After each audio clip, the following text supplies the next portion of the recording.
Rising people, I'm Kimberly Bailey Turo. So happy that you joined us on this beautiful Tuesday.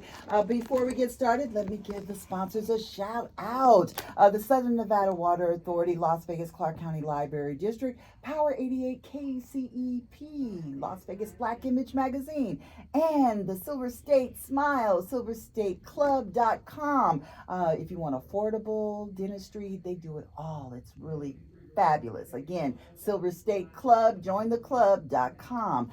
And I'm so glad that my son is here with me. Hi, Brandon. Hi, thank you for having me. I know your mic has to come up, I guess. Right. There you go. Say hello. Hi, thank you for having me. Yes, of course. I'm so happy. He said, Mom, I'm going to go to the radio station with you. I said, oh, that's great. It's always wonderful because, you know, our sons and our children have their lives, but it's really wonderful. And just got out of school at UNLV and sociology major. So I'm very proud of you, son. All that you're doing, you know, Thank you. Me and your father. And I am really excited because, you know, Juneteenth is coming upon us. We'll be in June already, Joe. Can you believe it, Joe? Super excited though. I know what you got going on because I know you got a lot going on. You do stand-up comedy, all of this. Yes. We have a event happening at the LGBTQ Center. Wonderful. South Maryland. So Okay. it's actually on Father's Day, but we'll be doing a Juneteenth old school party. I'm so proud of you. You're doing so much. You do so much at the center. You do all the events, and I really commend you with you handling it, girl. And you still come to the station and do all this fabulous. Yeah, we love it. And one sister that's here with me today, and I'm so excited. I haven't seen her in such a long time, but I've known, God, Marquis, I have known you for micro business days. Yes, exactly. Yeah, but Marquis is phenomenal. I mean, she is legendary because she's really goes down in history as one of the first African Americans in the Rockettes from New York. Yes, that's correct. Yes, and you were a dancer and all of that. Now you're contributing all that talent right here to Las Vegas with the Juneteenth pageant. Yes. And wow, isn't that wonderful? And we were is. so honored to feature the young lady and about the pageant in Las Vegas Black Image Magazine. Thank you so much. For the May Yes, issue. thank you so And, much. but no, it's like I said, it's a collaborative. But Mm-hmm. when we all come together and we support each other, Oh, absolutely. and I am so, and Marky, you've contributed so much. Now you're giving back to the young ladies. But tell us a little bit about the Miss Juneteenth Nevada. Our scholarship program is more than a pageant. It is a time for our young ladies to learn leadership. We bring mentors in so that whatever walk of life or aspirations they have for their future, we bring mentors in so that they can talk to them. They learn public speaking. And of course, they have to learn how to walk that runway. It helps them with not just their personal confidence, but as they appear to others in the community. Just being able to stand up on a stage and speak just to say hello is a lot for people. So we groom them for that, teaching them, doing a pitch tournament. We do an 8-week road to Miss Juneteenth, just getting them ready. And of course, Juneteenth is about them learning their history, their culture, their heritage, those ancestors that they are standing on the backs of. So education is truly important so that they can then share it with their peers. Let's make sure that our families and our friends know about it because Black history wasn't exactly taught in our schools, right? So this way they can carry on. And of course, we have to know where we came from to know where we're going. You go, girl. That is so true. That's why I went to Spelman because, There you go. you know, it's so very important to celebrate that history because when you think about, I mean, this is just something that I've practiced. When I get into situations where I say, okay, I got to go to the next level. I got to go to the next level. Where do you pull from? Where do you get that, you know, energy, that confidence, that fearlessness from? And I think about Sojourner Truth, you know, Phyllis Wheatley. I think about these people that, and these women, phenomenal women, even of today, that have just breaking down those glass ceilings, so to speak, and went and be the best they can be. Yes. And when you talk about Black excellence, we already have it in us. It's in our chromosomes. Yes. It's in the DNA. Yes, it is. And that's what you're doing with Miss Juneteenth. Is that you're finding this, and you're reminding these Exactly. Yes. And so they love it. Now I know that a lot of people say, well, how do you qualify? How do you get involved with the pageant? Our young ladies have to be between the ages of 14 and 19. Of course, we like them to have good grades, but if there's something they need tutoring in, once again, we have our mentors for that. We partner a lot with the Multicultural Bookstore. So Miss Carol over there, Carol Santiago, Sparkle, I have 8 to 10 professional women that work with me that we call the Juneteenth Legacy Council. And they are in the community as entrepreneurs, as business owners, authors, Tia Wilson, Talitha Barris. We partner with the Girl Scouts. So Cherie Smith over at Deerfield, we're really trying to bring the community together. We have Chaplain Tamia Dow. I mean, all of these women have dedicated their time to us, working with us. Shanika Gunn of One Cutie Boutique. She works with us on our fashion shows. Yes. Talitha produces for us. I mean, it's all a collective. Yes. And so with that, the young ladies, we're teaching them a sisterhood, how to network. This is the beginning of that process, because the young ladies that they meet during the pageant are from all over the valley. They wouldn't necessarily meet them because, of course, between 14 and 19, you're kind of living in a 5 to 10 block radius. So you don't really know, if you go to Centennial High School, the people who are over in Green Valley or in another part of the valley. So they come together and they begin that sisterhood. And that sisterhood says, hey, I'm not competing with you. I'm celebrating you. Because then later on in life, when I'm out in the community or wherever my life takes me to, I look up and I go, oh my gosh, don't you remember when? And that can always be a bridge to a helping hand to something that you're aspiring to do. That's what I'm talking about. Amen. Because so often we hear that women, especially as we get around our age, we can't work together.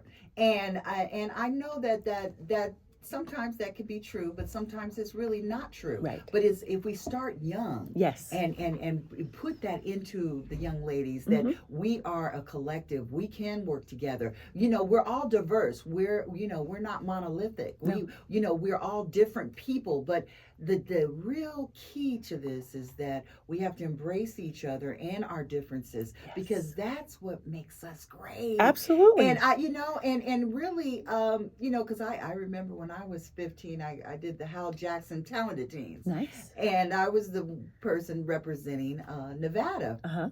And so I went to California for the Nationals, and everyone from all over the country. But those friendships I still have today. Yes, of course. And even with Spelman, many of my girlfriends that I went to school with are my friends today. And it's nothing like the friendship of another sister. Oh, absolutely. I'm telling you, when you have a true friendship with another, so that really just pours into you, and we can pour into each other. And I think that's something missing right now, Marky. You know how that works. Yes. And I think that people have to understand the history of where that comes from. Because again, we're talking about Juneteenth, so that history is to conquer, divide, and conquer. So that history of dividing and conquer, especially within the Black race, has been something that's been handed down since slavery. Yes. So we cannot carry on that negative legacy. That's correct. Yeah. That's correct. We have to learn to work together. We have to learn to respect one another. There you go.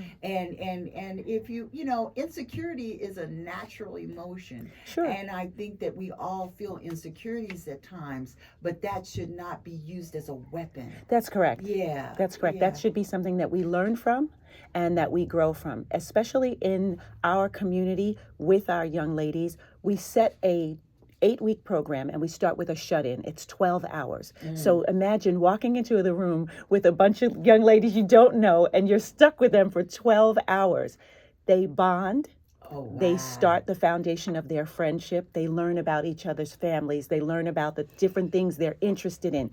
Who's playing on a track, running on a track team? Who's a cheerleader? Who's in the dance department? Who's in theater? Who wants to be a lawyer? So they learn all of these things about each other and their families. And now they're sharing together. So no, I don't have to compete with you. Yeah. I can celebrate you, because guess what? I can never be Kimberly.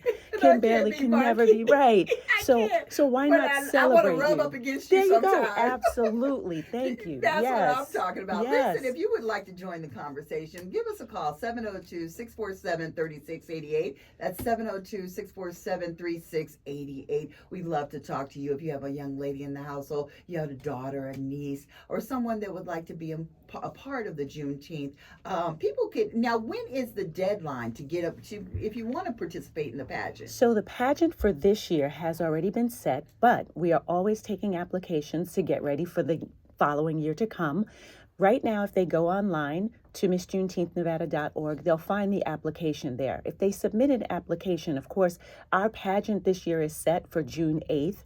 It's preceded by the fashion show, which we call our Fantasy Fusion Fashion Show. We have 5 fabulous designers. I want to tell you about that. Okay. But that's on June 6th. And everything happens at the West Las Vegas Library Theater. It's free to the public. So definitely bring your friends and family. And can I shout out a sneak surprise? What's a surprise? Our host for our pageant this year, Bubba Knight. Oh, Bubba. Yes. Hey, So we are so excited to shout him out as our host and MC for our scholarship program pageant this year. Wow. Yes. The legendary Bubba Knight. You know, absolutely. and my mom is getting better. So thank you everyone for sending out the prayers to my mom.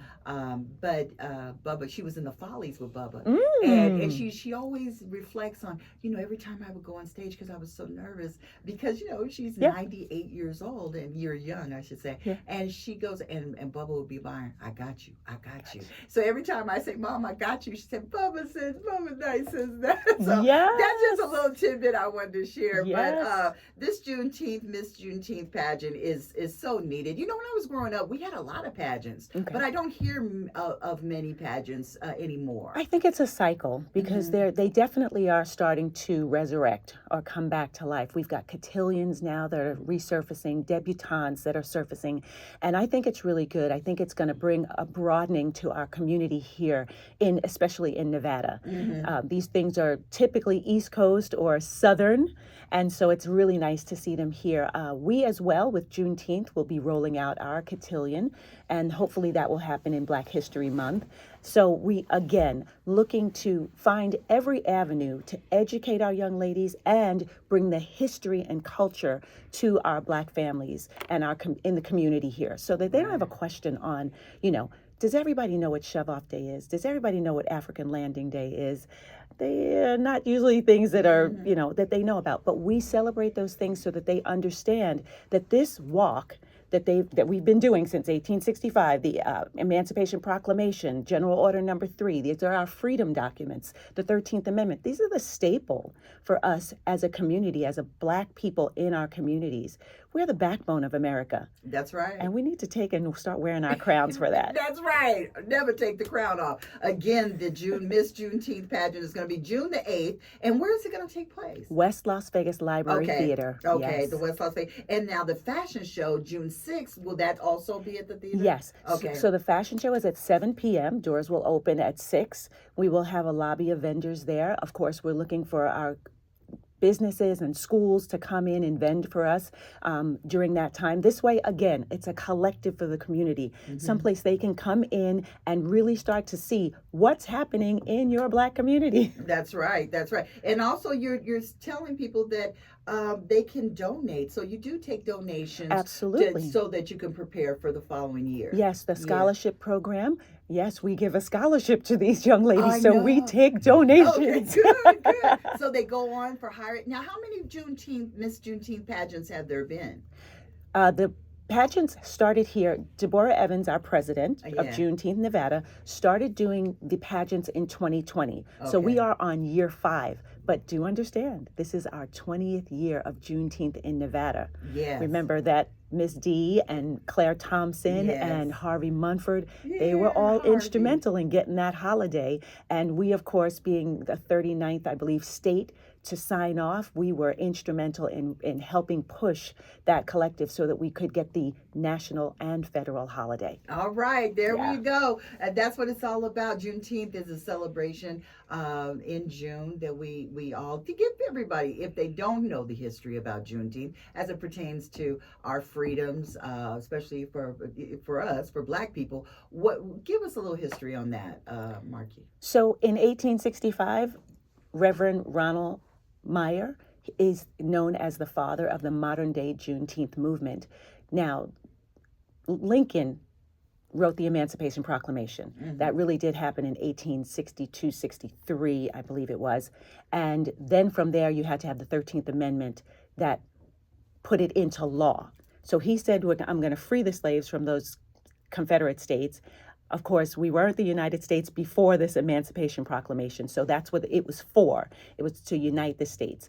Of course, we know that when you get rid of the free labor, that's why we had the pushback, and the free labor, of course, were the enslaved people. Mm-hmm. So that was the beginning of our freedom. Then you had General Order Number 3 that came. It was in Galveston, Texas. This document was put on the little church. It's called Reedy Chapel now. The church does still exist, to let the Black people there know, those that were enslaved. They knew they were free, but they could not actually implement it because they didn't have support. Mm-hmm. So our colored troops came in on a ship, saw that this was happening and said, hey, we need to rectify this. We need to remedy this. And so General Emory had, Gordon Granger had Emory write this document so that they knew and they implemented it. So now that began that process. From there, they had their freedom, but they were told, hey, you're still going to have to work, but now you'll get a wage. Mm-hmm. So that's the beginning of the process of our freedom here in America. Yes. And from there, of course, we know we had the Great Migration. Right. So people started moving north for the hope and the promise of a better life. Yes. And again, each year we're looking at different things that we really do need to rectify and bring to light. Mm-hmm. A lot of the history was not correctly archived. Right. And so that's why you have the National Juneteenth Observance Foundation constantly seeking out the information and getting those things and rectifying our history, righting the wrongs of the history. Mm-hmm. Where, I've heard people say that the slaves were happy. I'm like, are you kidding me? I know. Are you kidding? What's going on here? And this history needs to really be absorbed, not just by African Americans, but by all Americans, because it is American history. Yes, it is. And so the thing is that when you rebuke it, when you say that it's not needed, all you're doing is cutting down the legacy of what really makes and always made America what it is today. So that's really very, very important. And I think when people, so often we hear people try to identify different holidays with a color versus the culture. And the culture is and so it's the culture that's embedded in American history. So if without our culture, then the rhythm, the beat, the empathy, the love is just not there. No. It's not there. So really it's all about the culture of different and diverse. Even diversity is like a bad word now, which is we rebuke that. You rebuke it. Yes. We rebuke it. Yeah. Yes. But it's just really crazy because America is diverse. It is. We were supposed to be the melting pot. That's the whole reason that America started. Right. Because they wanted to get away from England. They wanted to stop. Right. They had enough of that. So here we are in America in a melting pot, separating ourselves. We know that America is the only country with a caste system of color. Yes. Everybody else's caste systems goes economically. Yeah. Yes. We are a caste system of color. Yeah. That really needs to be dissolved. Right. But because other countries don't even understand it. No. What's wrong with you all? Right. I'm telling you, it is really something. But I do believe, I just love that you're nurturing these young women to become the leaders that we really, really desperately need. Yes. Because we really do. And I do believe that our leadership ultimately is going to come from the collective to bring the nation to where it needs to go because of our rich history and the rich culture. And it's that's what it's going to be. You said it. You said it. It's in the fabric of our DNA. Right. We are overcomers. We rise to the top regardless of the situation. with all that we've been through, we continue to persevere and rise to the top. So Right. And we're going to keep on rising. Now, tell me about the fashion show. Oh my gosh. I know. Yes. So we have 5 designers. The fashion show is really about, obviously we're showcasing the designers, but it gives the young ladies an opportunity to rip the runway, as Talitha has called it this year, and just stand out and really help them with their confidence, with their walking patterns. So this is something that we're using for them to really feel the fullness of who they are when they step out. Right. When you step into a room, regardless of what you're wearing, it's about the confidence that you have in yourself. So we've put some fashion on top of that. We have Shanika Gunn from One Cutie Boutique that's doing our she's doing our business attire, and just absolutely fabulous. We have a new designer that's doing our sportswear. That's Dion Greer. That's G Clothing. So we are looking forward to him putting some really cool sportswear on us. Now, Talitha Barris's husband, Bobby B, he is Orlay Designs Worldwide, and he does something that I call eclectic. He takes an old garment and he redoes it, refabricates it, makes it a new thing, and we put that on the runway so we can see that. So that's where we get that creative from. Again, that creative coming out of us, regardless, no matter what area you put us in, we will make it happen. Right. Larissa Couture, she does our formal evening wear, so we have the gowns for the young ladies, and then the surprise for this year is we have a gentleman named Prince, some Shahaba, I believe I'm saying that name right, but it's Haruma Clothing, and he's out of Uganda. So he's actually bringing his fashions from Uganda. He has an incredible story, and he will be dressing the young ladies in authentic African attire. Wow. Now, the fashion show, even though they're younger girls, that's going to be showcasing the fashions, but also they're for older women too. Oh, absolutely. Yes. Absolutely. We do have eco models that will be joining us once again. And so they rip the runway, they bust it out because they are our professionals and they are helping our young ladies, so that just like, when you have somebody that's better than you walking in front of you, you kind of pull up. Yeah, you pull up. So they've been with us for the last year and this year. So we're looking at continuing that partnership with them. Just again, I cannot thank all of the designers and our support system because it is all about our young ladies. So yes, we will do an auction as well. So if you're interested in a piece, we have 3 designers that will auction off a piece. Yeah, okay. Listen, if you want to give the Miss Juneteenth a call, you can call them at 725-312-2084, 725-312-2084. And again, this is MissJuneteenthnevada.org. And Marky, it's going to be fabulous. I am just so excited. The 2025 Miss Juneteenth pageant, and I'm just so proud of all of you ladies collaborating to help our youth and our young girls in the Valley, because it's on them, and pretty soon they're going to be sitting in our seats. Right, exactly. And that's what it's about. That's what it's about. We have to keep, reaching and pulling up, and we have to reach and pull up. Thank you, Marquis, so much. I just want to make sure I shout out our Juneteenth Legacy Council. I want to make sure. Go right ahead. We have Ajanique Walker. She's one of our admins. We have time. We have about. Okay, great. You don't have to speed up. I have 5 minutes. Gracie Igami, she does a natural skin care, and these again are the women that are behind the scenes working with us. Again, Tia Wilson, I can't thank her enough. I love Tia. Yeah, Tia stays on me. Now that's a sister I love. She does Caravan for Mammogram. She's always embedded in the community, but she calls me and reminds me, Kim, Miss Juneteenth coming up. Right, and exactly. I love her for that because it just helps, because I get combobulated. So it helps when, and my sister can call me and remind me. I said, oh yeah, we got to do this, And we have a new sponsor that came on board with us here, and they are the West Valley National Bank. Oh, wow. Okay. Yes, so they're one of our new sponsors. So I want to shout them out because they're looking to grow in our community as well. So thank you so much. Thank you. We really appreciate that because, again, it takes everyone to make something a success in this valley. And if we all can come together and work together, it will be just that. So, Marky, thank you so much for coming on Enterprising. You guys are being enterprising. Yes. I'm so proud.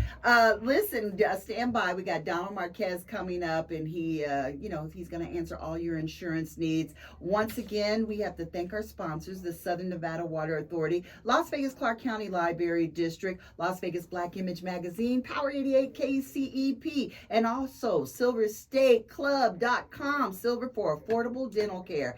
Give them a call. Go online. They have 8 different offices here in the Valley. And if you don't have dental insurance, I'm telling you, the Silver State Club is the answer. You only have one fee once a year, and you go and take the whole family. So it's really nice. awesome. Yeah. Get the grill together. That's what we're talking about. That's what we're talking about. Again, I want to thank you and you too for being enterprising people.